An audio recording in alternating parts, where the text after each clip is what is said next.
আমরা এই যুদ্ধ বিমানটি ইরানে পাঠাচ্ছি। বন্ধুরা, অবশেষে ইরানের পাশে এসে দাঁড়ালো ফেসবুকের সবথেকে শক্তিশালী দেশ হচ্ছে বাংলাদেশ। ফাইটার বিমান পাঠাচ্ছে ইরানকে ম্যাটারোতে করে। বন্ধু, একটা ম্যাটারো ভাড়া করে ফাইটার বিমান পাঠাচ্ছে বাংলাদেশ ইরানকে। ইরানকে বলবো আর 2-5টা মাস দাঁড়াও, মাস পাঁচেকের মধ্যে ফাইটার বিমান তোমাদের দেশে পৌঁছে যাবে।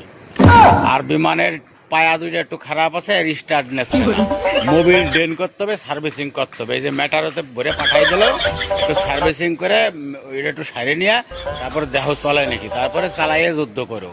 ঠিক আছে, যুদ্ধ টুদ্ধ হয়ে গেলে বাংলাদেশে ফেরত দিয়ে দিও। ওদের কাছে এইটা ছাড়া নাই। তোমার এত বড় ভাই ওরা এই যে এইটাই পাঠাইছে, সাহায্য সম্বল দিয়ে দিয়েছে তোমার। ম্যাটারোতে যাচ্ছে, ঠিক আছে। ওই পার্কিং বিড়ি খরচ মোটামুটি 2খান বাংলার দাম দিয়ে দিও ম্যাটারওয়ালারে। ঠিক আছে, চলো বাই বন্ধু। ঠিক আছে না হিসাব? বন্ধুরা, ফাইটার পেলে যে ম্যাটারোতে করে কোনো দেশে যায় আমি প্রথম দেখলাম। তো তোমরা কি কেউ শুনছো যে ফাইটার বিমান বাড়া ম্যাটারোতে যায়? ওরা দেশের লোক কথাবার্তা বাড়া লেভেলহীন লোক বন্ধু। চলো বাই, শুভ বৈকাল বন্ধুরা।